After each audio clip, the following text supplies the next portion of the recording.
antaranya memang istri diharapkan jadi bendahara di rumah tangga yang bisa ngelola keuangan dengan baik. Maka ketika istri dinikahi oleh seorang suami, kan ada kata Nabi, nikahkanlah seorang perempuan itu karena 4 hal kan? 1, karena parasnya. 2, karena hartanya. 3, karena keturunannya. 4, karena agamanya. Pilihlah yang paling baik agamanya, maka engkau akan bahagia dibuatnya. Itu di tengah ada karena hartanya. Maksud harta tersebut bukan harus cari istri yang kaya, tapi maksudnya adalah cari istri yang bisa mengelola keuangan suami dengan baik. Maka sekarang Kak Silvi tadi tanya, memangnya aku nggak boleh tahu ya penghasilan suami? Harus tahu. Dan ada yang lebih penting daripada sekedar tahu berapa penghasilan suami. Yang paling penting adalah dari mana suami mendapatkan penghasilan itu. Tapi kan Ahilman juga tidak tahu apa pertimbangan suamimu waktu itu tidak menyerahkan kepada dirimu. Mungkin suamimu merasa bahwa jika dia yang manage, dia yang bisa lebih tahu, apalagi penghasilannya tidak pasti. Iya kan? Kadang ada, mungkin kadang kurang, kadang lebih. Mungkin suamimu menjaga hatimu agar tidak tahu lebih detail tentang masalah yang dia miliki. Maka husnuzonnya sebagai seorang istri itu menjadi penting kepada suami, agar kemudian kita tidak punya prasangka buruk yang menyimpulkan sesuatu yang tidak baik. Maka yang pertama, istri boleh bertanya dan berhak bertanya, berapa penghasilanmu dan dari mana penghasilanmu. Yang kedua, suami boleh cerita sama istri. Maka suami jujur, terbuka sama istri. Ketika ada, cerita.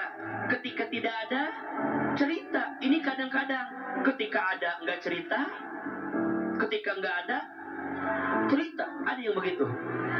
Suami siapa yang begitu? Maka konsep keuangan rumah tangga yang baik itu keterbukaan.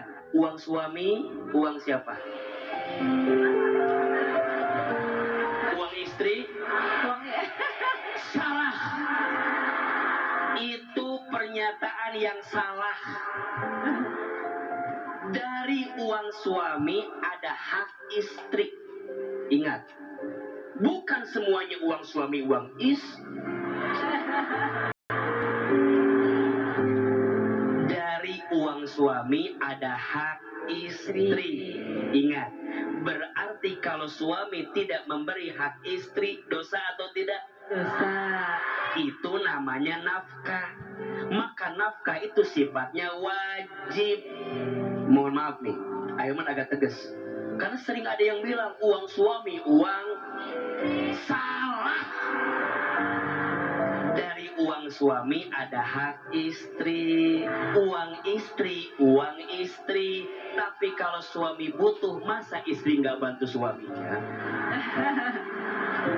Boleh nggak kalau gaji suami full dikasih sama istri? Padahal udah dibilang loh tadi. Jawabannya boleh, dengan catatan istrinya amanah, benar ngelolanya. Karena faktanya banyak istri yang suka ngerasa kur.